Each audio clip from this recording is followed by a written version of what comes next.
And now, Backstage Wife, the story of Mary Noble and what it means to be the wife of a famous star. Direct from the triumph of the lead in a smash hit on Broadway, Larry Noble, well-known Broadway actor, is plunged into the horror of a murder charge and now awaits trial in the New York City jail. The police say that Larry strung the young fortune hunter Oliver Wilson up by a rope in the wings of the Hamilton Theater where Larry was starring in a play. He did this, the police charge, when he learned that the handsome young ne'er-do-well had secretly married Claudia Vincent, with whom Larry is rumored to be in love. Larry's wife, Mary, has stood loyally by, wanting only her husband's acquittal. Right now, she's riding on a subway train in New York after a visit to the jail. As she sits facing the row of indifferent passengers opposite her, her thoughts take charge. I wonder why Larry asked me about Claudia Vincent today. Why did he seem so concerned because he hasn't heard from her? Can it possibly mean that he really is in love with her? That this infatuation is stronger than his will? If I believe that, then it could follow that he did kill her. No, I've got to stop thinking such thoughts. I've got to believe.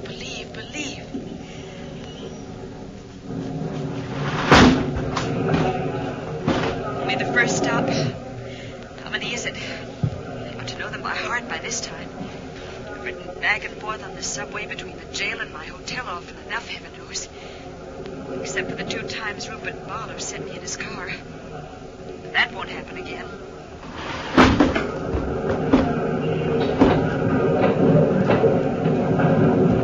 I've told Rupert I won't see him anymore. How hurt he looked. And I can't blame him. How can I explain that Larry mistrusts everything about him? Even though Rupert has always been generous. When he put money in Larry's last Broadway play. And when Rupert persuaded the best defense lawyer in the state to take Larry's case. It does seem poor reward for his kindness to have Larry refuse to accept his lawyer. And now to refuse even to let me be civil to Rupert. Oh, but there's nothing I can do. Not as long as Larry's voice keeps saying... Keep away from Rupert Barlow, Mary. Do you hear? Keep away from him. Or else. Mary wouldn't be so sure of Rupert Barlow's good intentions if she had heard the telephone conversation several minutes ago in Rupert's New York apartment, when Victor, his chauffeur, called to say... Hey, boss, Mrs. Noble just left the jail. She's on her way uptown on the subway. It's a local train, so she ought to be about 20 minutes if she gets off at a regular stop. Now, you better get over there quick if you want to get another newspaper shot of her and you together. I'm calling the guy with the camera right now. But Mary Noble doesn't realize that Rupert Barlow is determined at all costs to bring about a romantic response in her, even though he has so far been unsuccessful. And now, as Rupert gets out of a taxi on the corner indicated... Okay, driver, keep the change. I'm in a hurry. Rupert heads for the subway entrance as he thinks... I couldn't have missed her. It's less than 10 minutes since Victor called. Where the devil is that fellow with the camera? If he doesn't show up... Oh, there he is. Good. I'll give him a nod and run downstairs where I can watch both exits.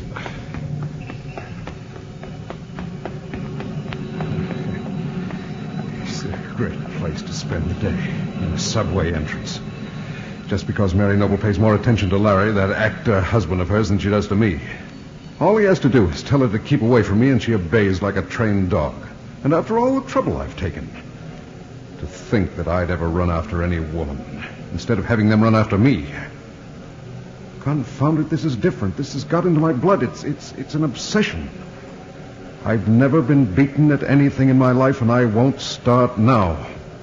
If Mary won't leave her husband of her own free will, I'll fix it so Larry throws her out.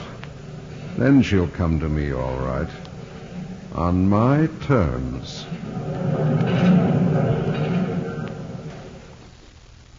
And as this self-centered playboy paces anxiously up and down the subway entrance, wondering if Mary Noble will arrive at her usual station, we find Larry Noble in the visiting room of the New York City jail talking to Maud Marlowe, character actress and close family friend. It's good of you to come here like this, Maud. When I know how busy you are with rehearsals of your new play. Well, we're not rehearsing this afternoon, Larry. They're working on the set, so I thought I'd see if they'd let me talk to you. Oh, that's swell. How's the play coming along? Oh, I don't know. Right now I'm too close to it to have any judgment. Gee, I'd give a lot to see you on opening night, Maud. Well, there's no one I'd rather have across the footlights. Probably won't ever see the play at all.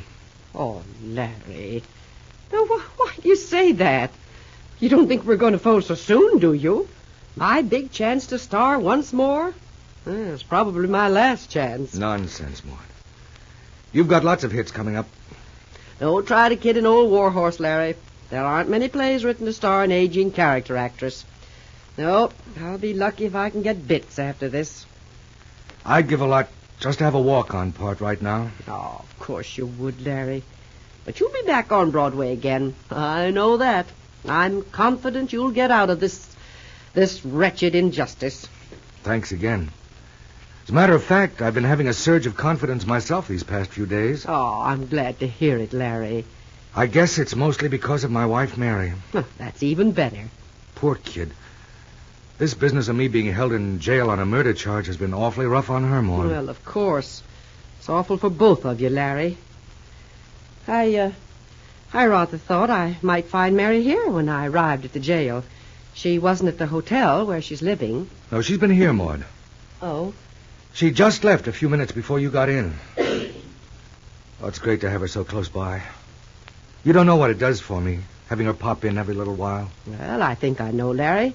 I haven't lived with you two at your home out in Rosehaven, Long Island, for so many months without knowing a little bit about you. Wouldn't it be great if we were all back there right now, in our house in Rosehaven? You will be, Larry. Probably sooner than you think. I think about the house more than you'd believe. I can see every room as clearly as though it were etched on my mind. The living room with the big glass windows right down to the floor. Sun streaming in from the terrace. My own leather chair by the fireplace. Poor Larry. This isn't much of a substitute for that lovely house, is it? You're darn right it isn't, Maud. Maybe you don't really appreciate anything until you're threatened with losing it.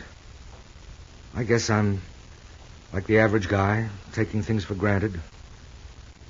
I know I haven't given Mary half the praise or encouragement she deserves. Oh, I wouldn't say that. Mary's been very happy with you, dear, for all the years of your married life. She's been the most wonderful wife a man could have. What a rotten break this is for Mary. Even if I do get out of it, what do you think will happen to my career in the theater? Well, I don't see why anything at all should happen, Larry. After all, you're one of the most famous actors on the New York stage. Oh, come on, Maud. You know better than that. Do you think anyone's going to sign me up for a big play after this mess I've got into? Well, of course they will, Larry. I wish I could believe that. Now, don't go looking for any more troubles than you already have, Larry Noble. You're right, Maud. Why should I pour out all this gloom when you're here? It's pretty rotten of me, isn't it? No, I didn't mean that. Now, you know I didn't. And anyhow, I shouldn't be complaining. Not when I have Mary standing by. She's so wonderful, Maud. Well, of course she is. She's really grand. I feel like a dog for kicking up such a row about Mary seeing Rupert Barlow. I don't know about that, Larry. Oh, it was pretty high-handed of me to give her that do what I say or else stuff. And yet, when it comes to Rupert Barlow, he's very wealthy and has his eye on Mary. Yes, I still feel I'm right about him. He's not to be trusted for a second. He's made a life's work of attracting women. And I know darn well he's crazy about Mary. I wouldn't argue with you about that. Not that I blame him. As a matter of fact, I wouldn't blame her if she had fallen for him. He's a handsome devil and no mistake. He's got more money than he can count. He's a complete scoundrel, Larry, and you know it. He couldn't make any woman in this world happy. Well, it doesn't matter anymore. I'll admit it had me pretty wild when Mary told me how he was hanging around. But that's all over and done with. Oh, is it? Yes, sure. She told me just before she left here that she'd promised not to see him again at all. Oh, I see. Well, suppose she should change her mind. I mean, just see him casually once in a while. Oh, she won't, Maud. She promised. She wouldn't go back on her word. She never has. If she did, I'd lose all confidence in anyone. Well, I must go, Larry. I have to get back to my hotel.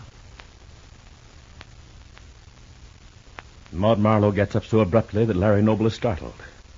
She prepares to go, remembering that the desk clerk at the Little West Side Hotel, where she and Mary Noble are now staying, told her that only an hour or two ago, Mary had left the place with Rupert Barlow. Well, be sure to be listening tomorrow to Backstage Wife, the story of Mary Noble and her husband Larry Noble, famous Broadway star.